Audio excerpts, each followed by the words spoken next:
Idiot movie का scene है ना, नीचे से देख, नीचे से पहले जो इंडस्ट्रियल एरिया हमारे पास अवेलेबल है वो जमीने पे, हमारी औरंगाबाद की जमीनों पे इंडस्ट्रीज चल रही है, लेकिन हमारे पास के युवाओं को उसमें काम नहीं मिल रहा है। कि आपके पास इंफ्रास्ट्रक्चर होना चाहिए वर्ल्ड क्लास। तो नहीं सूझा कि इस औरंगाबाद में एक टूरिज्म कॉरिडोर बनाया जाए। अपना आदमी, अपना मानूस, ये जैसे अभी आपने कहा कि शिफ्ट्स आते हैं, मोरालिटी आज भी सियासत में कोई वैल्यू रखती है। ये वजह से कि असल मुद्दे कहीं दब जा रहे। आपके शरीर में अगर दर्द है तो आप कोई काम नहीं कर सकते। सोक्रेटिस पे भी ये इल्जाम था कि वो धर्म के खिलाफ है, और ये तो आप पे भी ये इल्जाम है कि औरंगाबाद के अंदर सबसे पहले जो चीजें अवेलेबल है उस पर हम गौर करें। हैदराबाद, नासिक, पूना, आपके नागपुर, इन शहरों से आगे कम से कम मेरे टेन्योर में मैं ले जाने की पूरी कोशिश करूँ। तो गवर्नमेंट स्कूल की इतनी खस्ता हाल है कि आप सर्वे में भी देख सकते जाएंगे कि वो स्टैंडर्ड और वो क्लास वो दे नहीं पा रहे। पहली चीज तो जो इंफ्रास्ट्रक्चर है उसको सही किया जाए।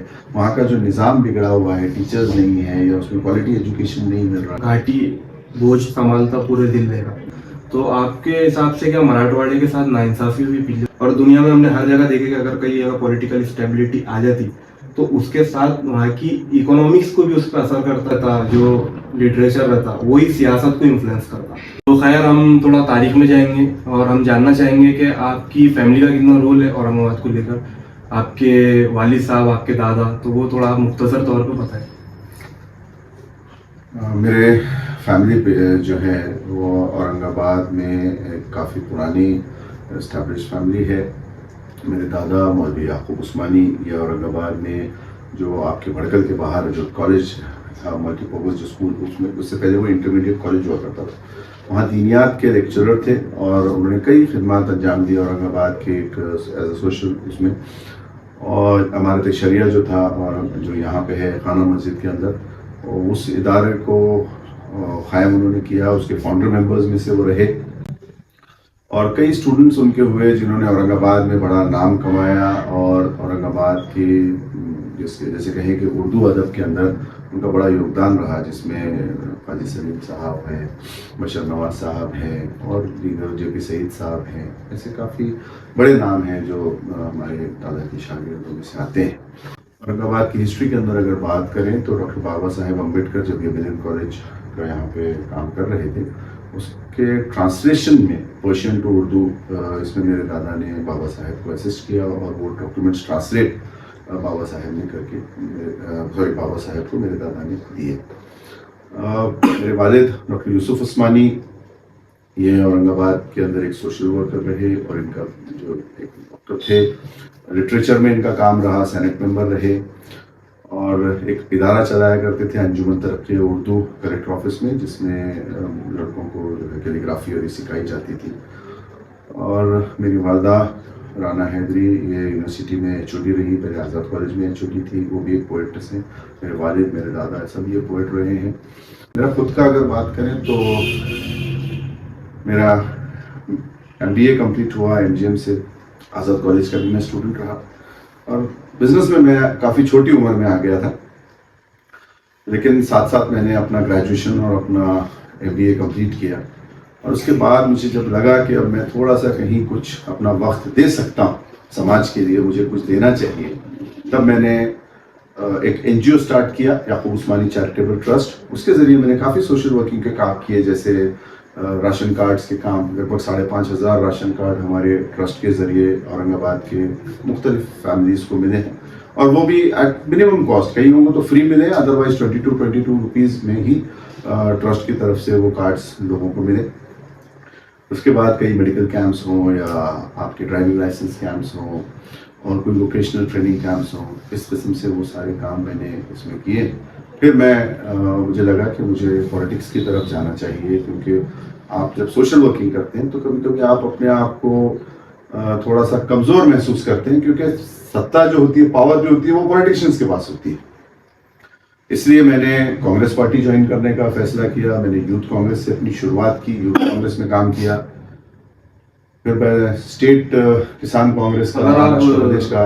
अगर आप ना भी आते सियासत में तो कोई वो नहीं था, लेकिन क्या ऐसा टर्निंग पॉइंट था जो आपको मजबूर करा कि आप सियासत में आना है? नहीं, मुझे लगा कि मुझे जैसे अब, क्योंकि मैं सोशल वर्किंग में तो काफ़ी आगे बढ़ चुका था, तो मुझे लगा कि कुछ ऐसे मुद्दे हैं जो पॉलिटिक्स के जरिए या आप सियासत के जरिए हल किए जा सकते हैं, या इसमें और ज्यादा फायदा लोगों को पहुंचाया जा सकता है। इसीलिए मैंने एक ऐसी पार्टी चूज करने की कोशिश की जो मेरी आइडियोलॉजी से मैच करती है, और वो मुझे उस वक्त कांग्रेस लगी। तो जैसे मैंने आपको बताया, यूथ कांग्रेस, महाराष्ट्र प्रदेश किसान कांग्रेस, ऑल इंडिया किसान कांग्रेस में मैं रहा, AICC में नेशनल सेक्रेटरी रहा, उत्तर प्रदेश का प्रभारी रहा, लगभग सेंट्रल यूपी का, फिर मुझे यहाँ का डिस्ट्रिक्ट प्रेसिडेंट बनाया गया। ये मेरा एक सियासी और मेरा एक, क्या आपको मतलब लगता है कि आइडियोलॉजी और मोरालिटी आज भी सियासत में कोई वैल्यू रखती है सियासी पार्टियों में? जैसा हम देख रहे हैं कि सियासत में ऐसे लोग आ गए हैं जो बिल्कुल बेज़मीर है, जिसको आवाम की कोई परवाह नहीं है। जैसा बहुत सारे एग्जाम्पल्स हम देख रहे हैं, जिसको लीडरशिप के उनके अंदर वो वेटेज नहीं है जो होना चाहिए एक सियासी, जो जैसा हम देखते थे महात्मा गांधी के अंदर था, अम्बेडकर साहब के अंदर था, उसके बाद पटेल साहब के अंदर था, तमाम फ्रीडम फाइटर्स हमारे ऑथर है, मोर देन 20 बुक्स हर कोई। तो जो उनकी इंटेलेक्चुअलिटी थी हमें आज क्यों नहीं नजर आ रही? मुझे लगता है कि कहीं ना कहीं समाज में सियासत का जो सियासतदानों का जो ग्राफ है, उनकी मोरालिटी का और उसका इंटेलेक्चुअल उसका, वो गिरता जा रहा है। ये बात उतनी हकीकी है, लेकिन आप ये नहीं कह सकते कि दुनिया से मोरालिटी और जो सारे एथिक्स हैं, मोरल्स हैं, ये खत्म हो जाएंगे। कुछ ऐसे लोग भी होंगे, शायद खुदा ने हमारे अंदर वो चीज डाल दी कि हम उसी पे रहना चाहते हैं।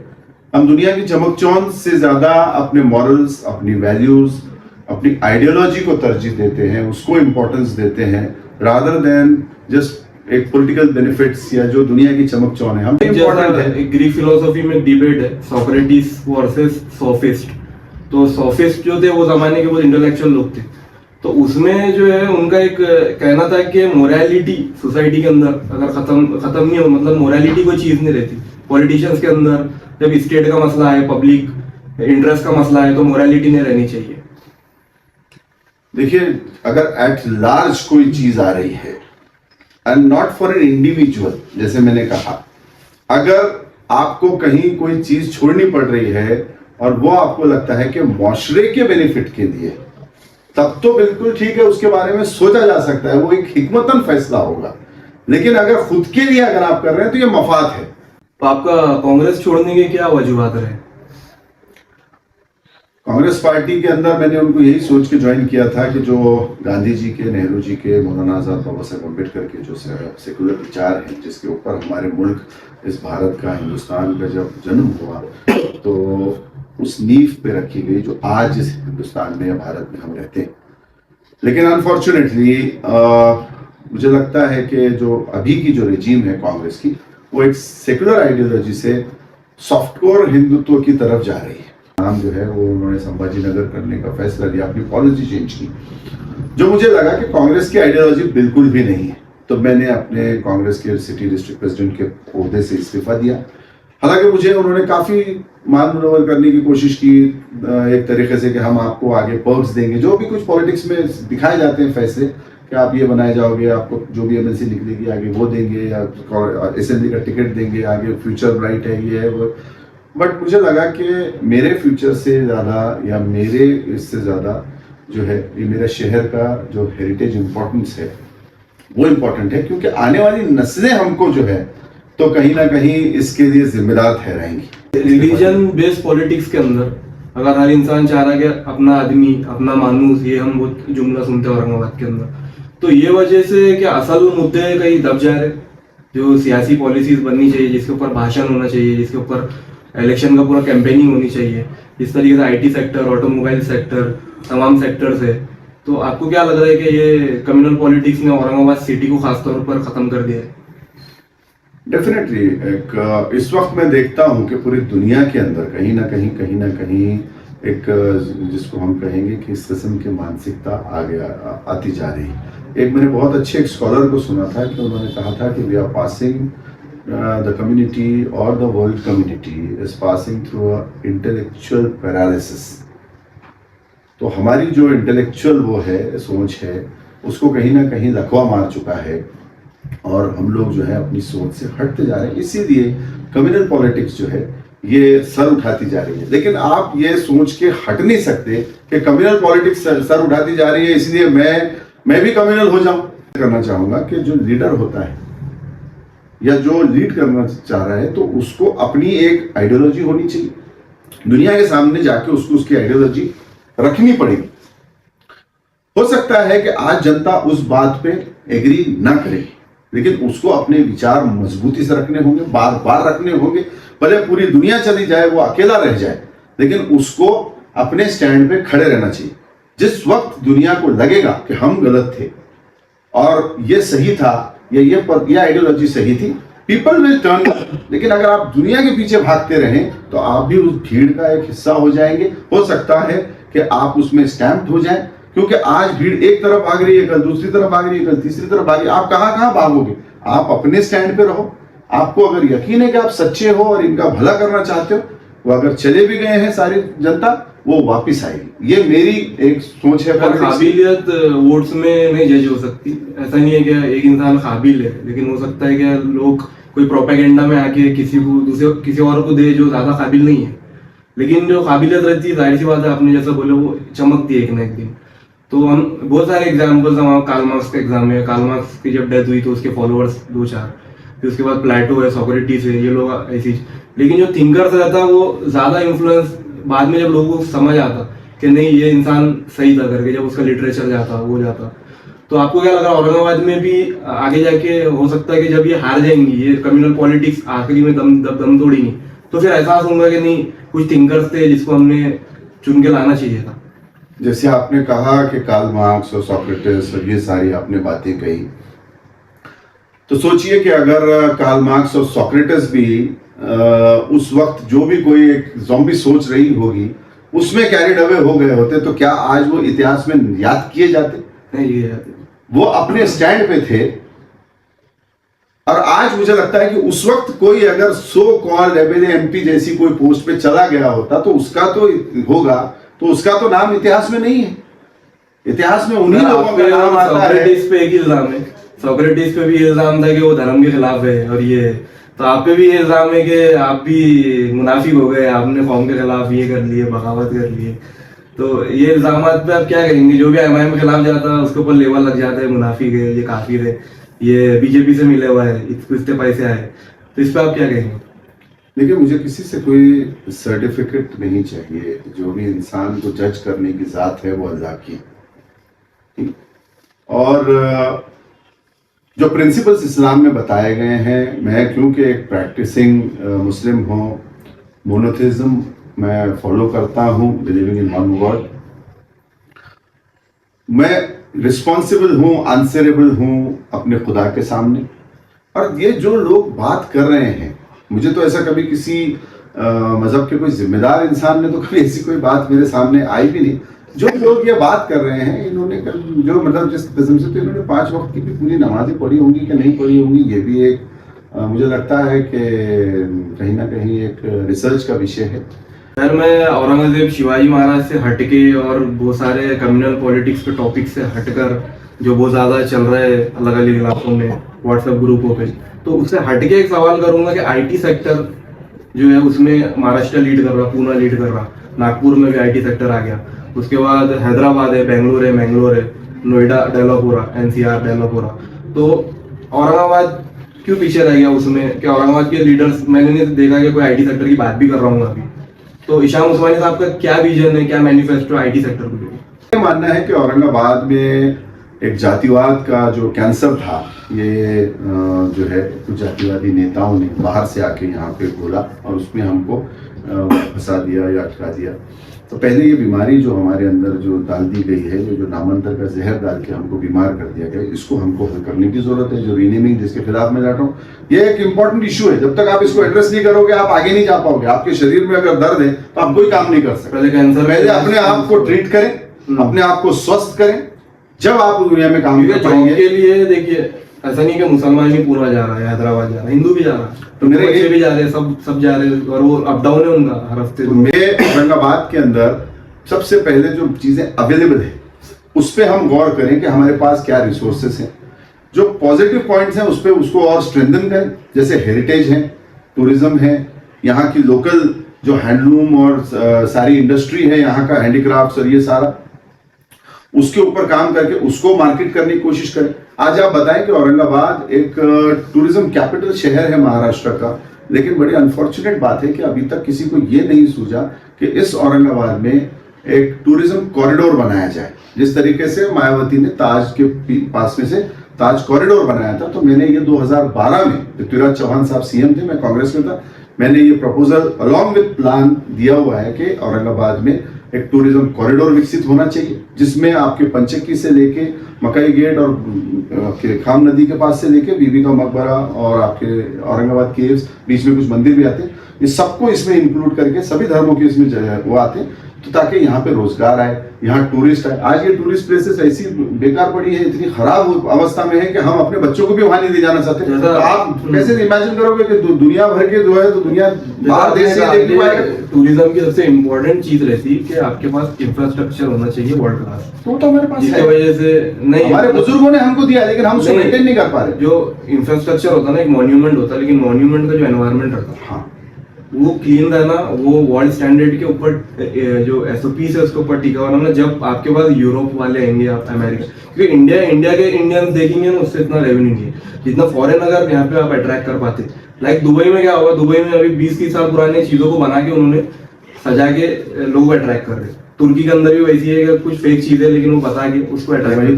तो अपने पास हर चीज मौजूद है, लेकिन उसको उसके लिए इंफ्रास्ट्रक्चर मौजूद नहीं है। वही मैंने कहा कि मेरी सोच है कि यहाँ का जो टूरिज्म, जो हेरिटेज हमारे पास है, उसमें हम एक टूरिज्म कॉरिडोर बनाएं, उसको इस तरीके से डेवलप करें जैसे टर्की हो, फ्रांस है, आपके इटली है और इंग्लैंड है, ये कंट्रीज के अंदर जो ऐसे ग्रीस है, उसके अंदर जैसा उन्होंने अपनी पुरानी धरोहर को सजो के रखा है, उसको और इन्हांस किया है उसकी ब्यूटी, वो उस तरीके से मैं औरंगाबाद को डेवलप करना चाहता हूँ।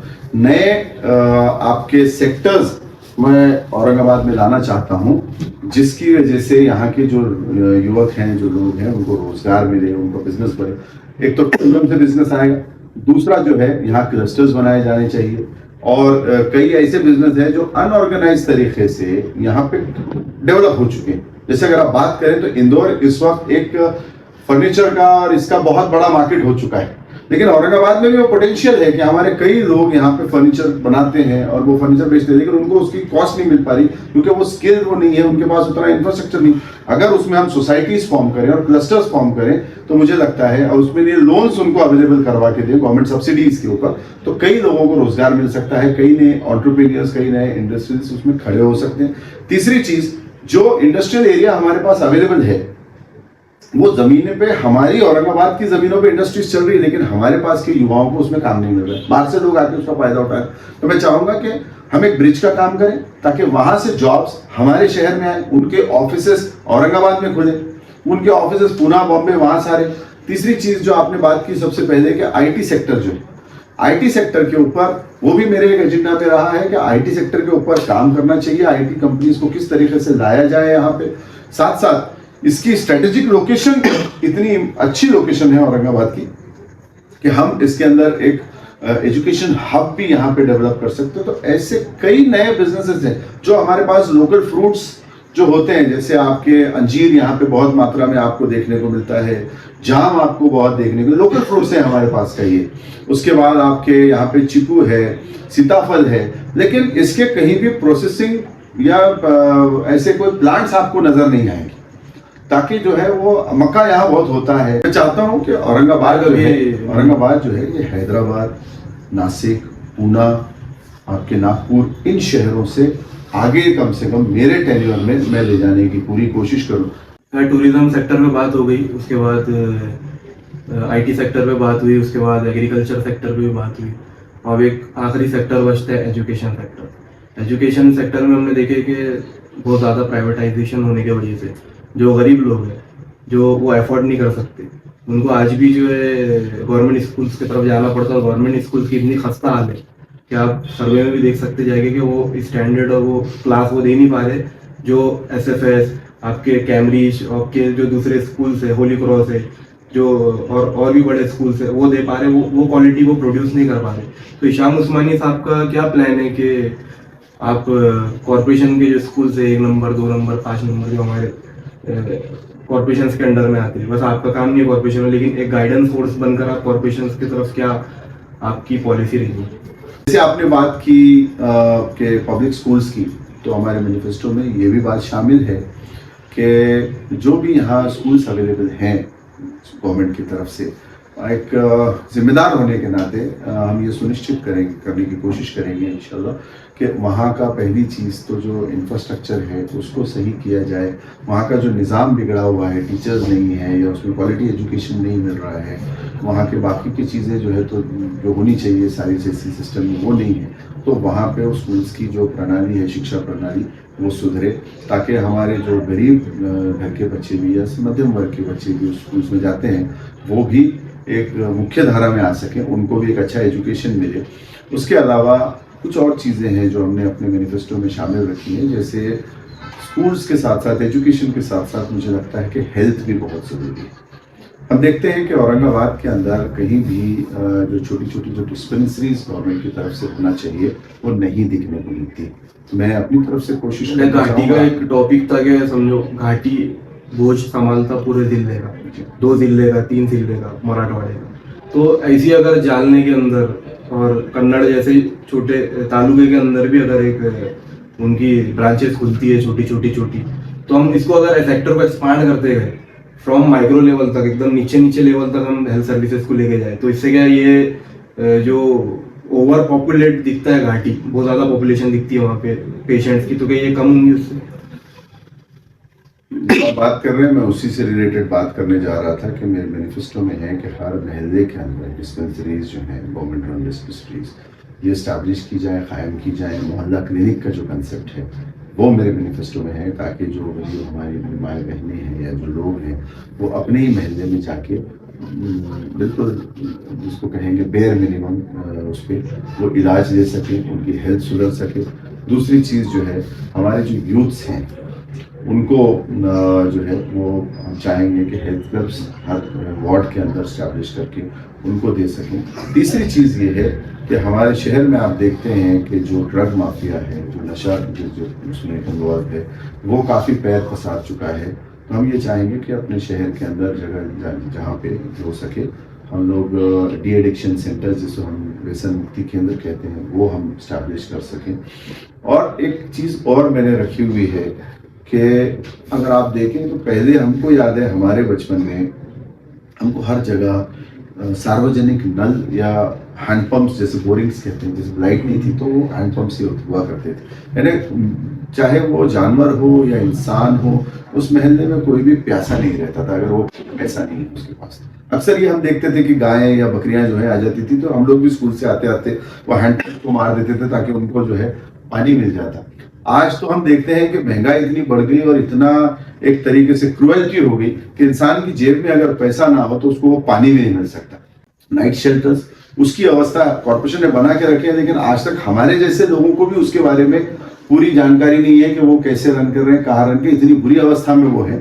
तो यहाँ पे कोई सड़क पे नहीं सोता, यहाँ कोई प्यासा नहीं रहता, यहाँ हेल्थ अगर आपको कभी कोई इश्यू होता है तो तुरंत मिल जाता है, और यहाँ पे जॉब की, एम्प्लॉयमेंट की कमी नहीं है। ब्यूटिफिकेशन होना चाहिए हमारे गार्डन्स की और फुटपाथ्स की, इसकी जो जॉगिंग ट्रैक्स हैं इसकी अवस्था बहुत बुरी है। तो मैं चाहूंगा कि अपने शहर को, जैसे मैंने कहा कि हैदराबाद, पूना, इन शहरों से मैं आगे ले जाऊं और जो टूरिज्म और हेरिटेज है वो इंटरनेशनल दर्जे का हो, जिससे टूरिस्ट यहाँ आ सके, यहाँ की जो मुआशरा है उसकी जो इकोनॉमी है जो सोसाइटी की वो इम्प्रूव हो, और हम ये जो यूजलेस इश्यूज हमारे सामने ये सो कॉल्ड पॉलिटिशियंस जो लेके आ रहे हैं कि सिर्फ मजहब और जाति और धर्म के नाम पर, तो रिलीजन जो है वो इंडिया में हजारों साल से रहे हैं, सारे रिलीजन्स का संगम यहाँ रहा है। हम अपना अपना रिलीजन फॉलो करके एक दूसरे से भाईचारा निभा सकते हैं, लेकिन हमको हिंदुस्तान के नक्शे पे और हिंदुस्तान के पूरे आगे दुनिया के नक्शे पे औरंगाबाद को ले जाने का एक अज़्म है, एक इरादा है। अच्छा, गवर्नमेंट का काम है कि रिसोर्सेज को डिस्ट्रीब्यूट करना हर जिले के अंदर, हर डिवीजन के अंदर, तो आपके हिसाब से क्या मराठवाड़े के साथ नाइंसाफी हुई पिछले 75 सालों के अंदर? मराठवाड़ा के बारे में कई रिपोर्ट्स पब्लिश हैं, हमारा बैकलॉग आता है। हमारे साथ साथ विदर्भ वालों की भी यही शिकायत रही कि हमारा भी बैकलॉग काफ़ी आता है, लेकिन इसको अगर देखें अपने शहर की हद तक बात करूं मैं, तो मुझे लगता है कि कई सालों से हमारे पास, जैसे मैंने कहा कि पॉलिटिकल विल खत्म हो गई। अब जैसे इंडस्ट्रियल एरिया तो बहुत बड़ा है यहाँ पे, अगर चाहते तो यहाँ एम्प्लॉयमेंट की कमी नहीं होनी चाहिए थी, लेकिन कितने लीडर्स ने कोशिश की कि हम यहाँ से इंडस्ट्रीज से कांटेक्ट करके यहाँ पे युवाओं के लिए जॉब फेयर्स रखें, जैसे मैंने अभी पिछले दिनों में कुछ रखे थे जॉब फेयर्स, और एक ब्रिज का काम करें। देखने में ये आता है कि लीडर साहब का तो घर बड़ा बन जाता है, लेकिन जो कार्यकर्ता है वो उसी मोटरसाइकिल पे जब तक भी बैठा वो उसी उसमें घूमता रहता है, और उसके बच्चे जो हैं वो कहीं ना कहीं कोई छोटे मोटे कारोबारों में लगे हुए हैं। तो जॉब्स की जो है लाने की जो एक विल होनी चाहिए, जो आपके बाकी जो आपने जो रिसोर्सेज की बात की, उसके अंदर एक बात मत करूंगा मैं कि यहाँ पे जो अगर औरंगाबाद की बात करें आप, तो यहाँ पैठनी साड़ीज और ये वो जो है ये नेचुरल रिसोर्स में नहीं आता, लेकिन ये हेरिटेज जो उसमें आता है उसके भी क्लस्टर्स ये नहीं रोक पाए। नासिक और धुलिया साइड जो है आपका, योला साइड सॉरी, हमारी पैठनी का पेटेंट चला गया, चीज हमारी यहाँ बन रही है, लेकिन आज उसका जो R&D और बाकी सारी चीजें हैं वो वहां चला गया। गडकरी का एक स्टेटमेंट था कि India is a prosperous country with poor people. तो महाराष्ट्र के बारे में मेरा ये कहना है कि महाराष्ट्र सबसे पॉपुलर प्रॉस्पेरस स्टेट है विद पुअर पीपल्स, और महाराष्ट्र की जो तरक्की की रफ्तार थी वो पिछले कुछ डिकेड में थोड़ी थम सी गई, रुक सी गई। उसका सबसे बड़ा रीज़न है पॉलिटिकल अनस्टेबिलिटी जो यहाँ पर आई, और मुफादात के ऊपर रखना, मतलब स्टेट को नीचे रख दिया, मुफादात को ऊपर रख के पॉलिटिकल डिवीजन फैक्शंस बनाकर। और दुनिया में हमने हर जगह देखे कि अगर कहीं अगर पॉलिटिकल स्टेबिलिटी आ जाती तो उसके साथ वहाँ की इकोनॉमिक्स को भी उस पर असर करता, और उसके वजह से फिर हम देखते हैं कि बेरोजगारी और राइट्स और दूसरी चीज़ें वहाँ पे पैदा होना स्टार्ट हो जाती।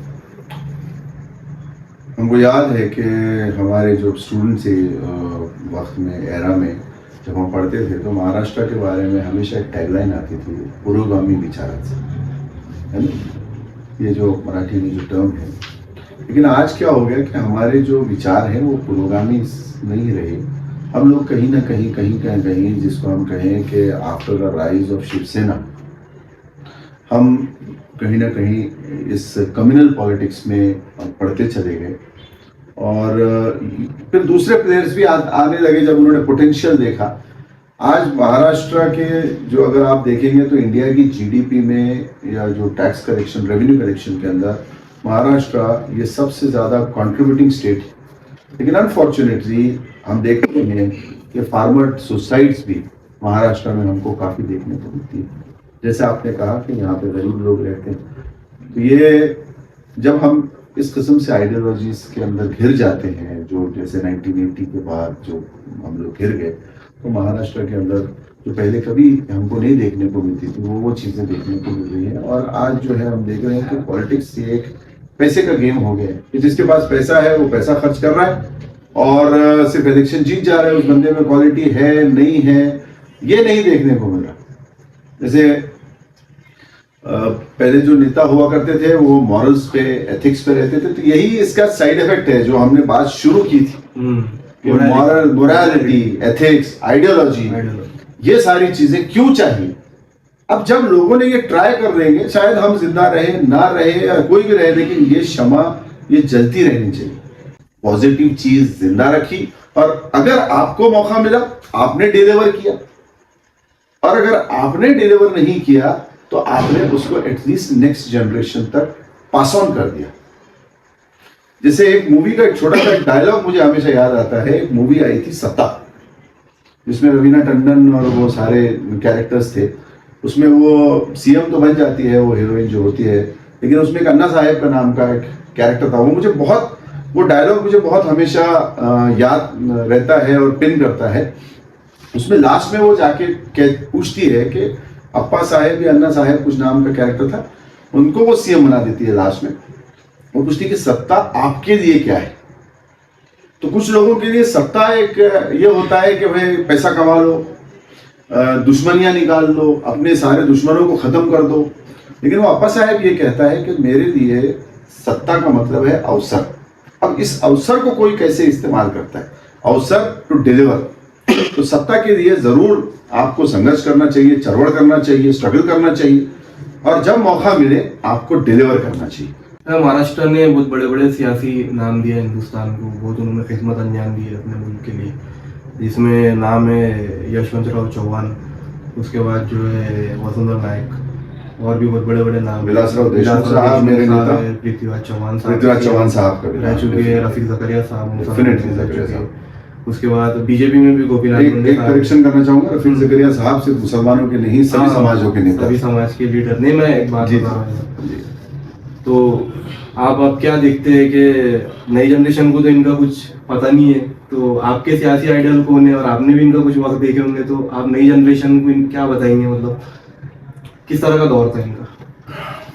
मैं जब छोटा था उस वक्त मेरे घर पे जो है आपके गोविंद श्रॉफ, रफीक जकरिया, अजीम साहब, अमरुल्लाह मोतीवाला, ये सब का आना जाना रहा। कई बड़ी लिटरेचर की जो पर्सनालिटीज़ थे, जो उसको हम कहेंगे अदबी शख्सियात, इनका भी मेरे घर आना जाना रहा। तो इस पे जो है इन चीज़ों का, इनके प्रेजेंस का मेरी पर्सनालिटी पे मुझे लगता है कि काफ़ी गहरा वो रहा है, प्रभाव रहा है, छाप हुई है। ये जो दौर था ये लोगों का एक बड़ा सुनहरा दौर था, लेकिन अनफॉर्चुनेटली इस वक्त जो है तो हम कहेंगे कि हम ऐसी सिचुएशन में आ गए हैं कि जिसको हम कहते हैं कि choosing the best out of waste. Politics की इस वक्त ऐसी सिचुएशन, ऐसी कंडीशन आ चुकी है। अब एक और जगह मैंने ये पढ़ा है कि खुदा कहता है कि ज़माने को गाली मत दो, ज़माने को बुरा मत कहो, ज़माना मैं खुद हूँ। वक्त वो आता है जो हम चूज करते हैं, और या हमारे अमालों की वजह से आता है। हमको अपने आप को करेक्शन पे लेके आना। सवाल है कि औरंगाबाद अदबी तौर पे खत्म हो चुका है या अपने डिक्लाइन पे, जो एक अदबी दौर औरंगाबाद में गुजरा है, लिटरेचर, कल्चर, हिस्ट्री को लेकर जो शख्सियतें यहाँ पे पैदा हुई निज़ाम के दौर के अंदर भी और आफ्टर इंडिया के अंदर भी, तो आप क्या देख रहे हैं कि जो कल्चर रहता, जो लिटरेचर रहता, वही सियासत को इन्फ्लुएंस करता, तो वो खत्म होने की वजह से यहाँ की सियासत ऐसी हुई लिटरेचर और कल्चर के, अदब के, तो इस पर आप क्या कहेंगे?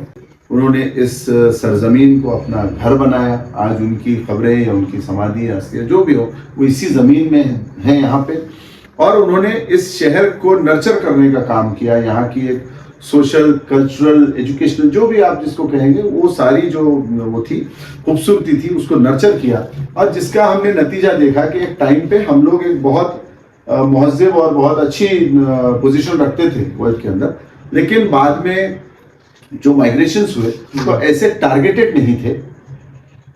उसके बाद जो है पॉलिटिक्स का जो दौर गया, उसमें सिर्फ माइट इज राइट वाला मामला हो गया। अनफॉर्चुनेट बात है, जैसे टूरिज्म कॉरिडोर यहाँ नहीं है, वैसे यहाँ सूफी जो सेंटर होना चाहिए वो भी अभी तक यहाँ पे नहीं बन पाया है। और जो इंटरेक्शन होना चाहिए, जैसे यहाँ पे मराठी कवि है, उर्दू कवि है, हिंदी कवि है, लेकिन हमारे पास साहित्यिक मीट्स नहीं होती। साहित्य अकादमी के कितने अवार्ड्स हमारे शहर को आ पाए हैं, ये भी देखने की जरूरत है। हमारे राइटर्स को उतना असिस्टेंस या उतना एड नहीं मिल पा रहा। अगर आप जाएं यहाँ पे जो शहर के अंदर जो डेंस पॉपुलेटेड इलाके हैं, तो वहाँ पे आपको किताबों की दुकानें कम और होटलें ज़्यादा मिलेंगी। जो जितनी बात निकली है बुक के ऊपर, तो मैंने जितना देखा कि हमारी जो सोसाइटी है वो इतना पसंद नहीं करती बुक्स को, और पसंद करती भी है तो ज़्यादा नॉवेल्स और ऐसी कंटेंट है जो बिल्कुल कोई काम का नहीं है सोसाइटी मेकिंग के अंदर। और जिस तरीके से एजुकेशन एक्सपोज भी होते हैं, दूसरे भी होते हैं, तो सिर्फ 100% रिलीजियस टैक्स रहता है, उसमें वेस्टर्न लिटरेचर नहीं रहता है, उसमें चाइनीज़ लिटरेचर नहीं रहता है, उसमें इवन इंडियन लिटरेचर नहीं रहता है। तो आप क्या कहेंगे कि ये ज़रूरी है लिटरेचर आना?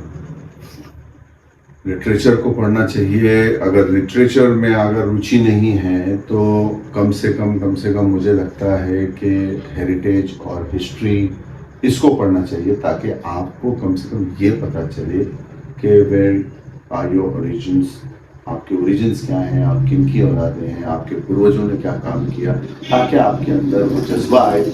हमने देखा है कि पॉलिटिकल शिफ्ट्स आते हैं 20 साल में, 15 साल में, आवाम का रवैया बदलता है, बिहेवियर बदलता है। तो औरंगाबाद के अंदर आप देखते हैं कि सेकुलर पार्टी, सेकुलर क़यादतें या सेकुलर आइडियोलॉजी का कोई फ्यूचर बचा है? मुझे 100% यकीन है कि वो दौर फिर से वापस आएगा। मैं टेन्योर तो नहीं कर सकता, जल्दी भी आ सकता है, लेट भी आ सकता है, लेकिन वो दौर आएगा। क्योंकि जैसे अभी आपने कहा कि शिफ्ट्स आते हैं, शिफ्ट्स डेफिनेटली आते हैं। अभी ये जो दौर है ये एक जिसको हम कहेंगे कि एक हल्की क़यादत का दौर आया हुआ है। हम लोगों को सबको जिस वक्त ये शऊर आ जाएगा कि हमको अब वाकई में हालात बदलने हैं, नाउ वी आर पक्ड अप, हम ये हमको नहीं चाहिए, हमको अपनी आने वाली, जिस वक्त हम अपने बारे में या आने वाली नस्लों के बारे में सोचेंगे तो हमको डेफिनेटली एहसास होगा कि हम where we are going wrong, हम कहाँ गलत कर रहे हैं। कांग्रेस का या राष्ट्रवादी का या और किसी पार्टी का नेता मिला तो लोग उसको तुरंत हाथ फिराते हैं। मैं पूछता हूँ कि भाई इसने कौन सा तीर मार दिया, इसने क्या तुम्हारे बच्चों के लिए और तुम्हारे लिए कर दिया जो तुमने इसको हार पहनाया। तो इट्स बेटर कि आप उसको सवाल पूछें, भाई तुमने ये काम किया, नहीं किया, क्या हुआ, नहीं हुआ। तब वो आंसरेबल, जिस वक्त आप उसको पकड़ेंगे वो आपके लिए काम करना शुरू करेंगे। जो उनके बच्चे रहते पॉलिटिशियंस के, इनके ये जैसा हमने बात करें स्कूल्स की, वो स्कूल में नहीं पढ़ते, उन्हें उनकी जो ग्राउंड रियलिटी है उससे काफ़ी दूर है। वो अपने बबल में, उनकी कॉलोनीज अलग है जहाँ वो रहते हैं। वो मतलब एक 5 साल में एक बार आते हैं आवाम के पास, आवाम की उनको क्या मतलब एक प्रॉब्लम समझेंगे जो एक आवाम डे टू डे लाइफ में फेस कर रहा, पब्लिक सेक्टर का मसला है, रोड्स का मसला है। वो उस चीज़ को समझ ही नहीं सकते कि एक आम बंदा, एक मिडिल क्लास बंदा, लोअर मिडिल क्लास बंदा क्या सोच रहा है। यही तो ड्रॉबैक है ना नेपोटिज्म का, कि जो अगर फैमिली लेगेसी के ऊपर अगर आप वंशवाद जिसको हम कहते हैं, परिवारवाद कहते हैं, अगर आप उस पर क़यादत तय करने लग जाए तो ज़रूरी नहीं है कि फादर अच्छा नेता था या दादा अच्छा नेता था तो बेटा और पोता भी अच्छा नेता हो।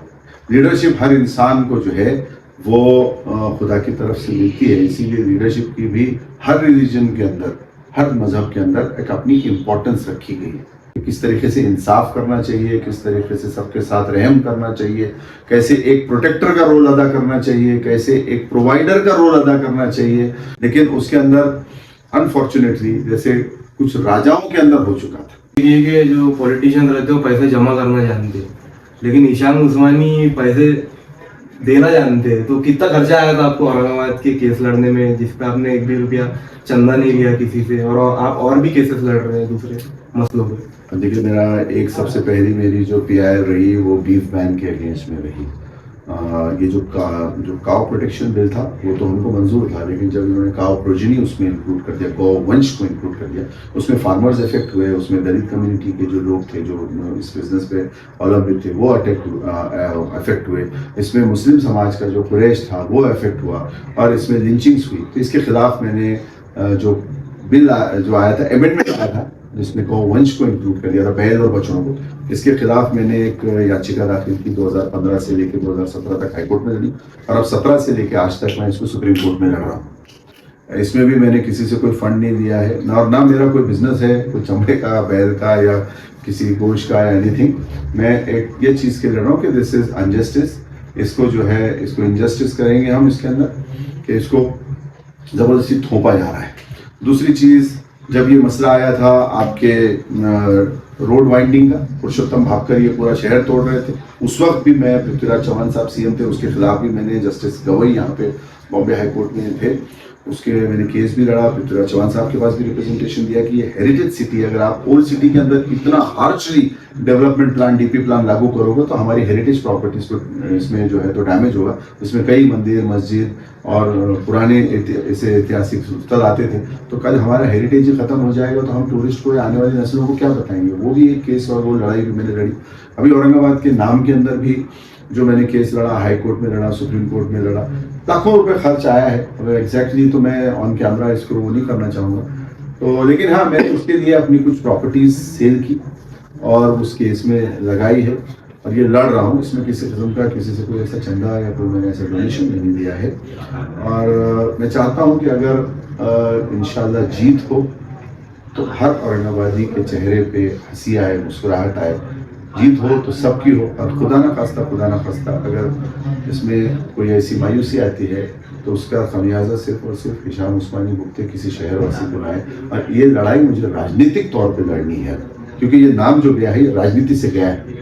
मैं चाहूँगा कि ये नाम फिर से राजनीतिक लड़ाई लड़के कॉन्स्टिट्यूशन पोस्ट है उसके जरिए इस नाम को वापस लेके आऊँ, और अपनी शिनाख्त जो है ये अपने शहरवासियों को और आने वाली नस्लों को फिर से आपके चैनल के माध्यम से मेरा यही वोटर्स से अपील रहेगा कि मैंने सभी पार्टियों को नकार कर सारे इनके जो ऑफर्स थे उसको नकार के, जैसे मैंने औरंगाबाद की शिनाख्त के लिए एक स्टैंड लिया था और ये नहीं देखा था कि मेरे साथ कितने लोग हैं, कौन है, मैं लड़ा। उसी तरीके से इस वक्त मैं एक इंडिपेंडेंट कैंडिडेट के तौर पे आया हूँ। मेरा पॉलिटिकल सिंबल ये सिलाई मशीन, स्विंग मशीन जिसको हम कहते हैं, वो सिंबल है और ये 24 नंबर पे आता है, जिसको हमने लास्ट कहेंगे। नोटा के एकदम ऊपर जो है तो लास्ट जो है वो नंबर मेरा है 24 नंबर। ढूंढने में कोई प्रॉब्लम नहीं होगी, हर नीचे पीछे से शुरू करना होगा। बस लास्ट बटन से देख लें आप, नोटा के ऊपर वाला बटन मेरा ही है। और सिलाई मशीन इतनी मशहूर है क्योंकि हमारे शहर में इसको कई लोग पसंद करते हैं, हर समाज के में जितना डिस्कस किया लोगों। 3 इडियट मूवी का सीन है ना, नीचे से देख, नीचे से पहला तो नीचे से पहला देख के सिलाई मशीन दिख जाएगी नीचे। तो मेरा जो मैंने जितने लोगों से डिस्कस की, सभी समाज के लोगों ने मुझे सिलाई मशीन सुन के उनके चेहरे पे काफी मुस्कुराहट आ जाती थी। और फिर मुझे बाद में इस चीज का एहसास हुआ कि ये दो चीजों को जोड़ने के लिए काम आती है, या कई चीजों को जोड़ने के लिए काम। नहीं, मैं क्या समझा मालूम पहले कि वो गांधी जी का था ना अपना चरखा, तो आपने उसको थोड़ा मैकेनिज्म अपडेट करा उसको, बोले ये मेरा चरखा है, अभी का इनकलाब मैं लाऊंगा।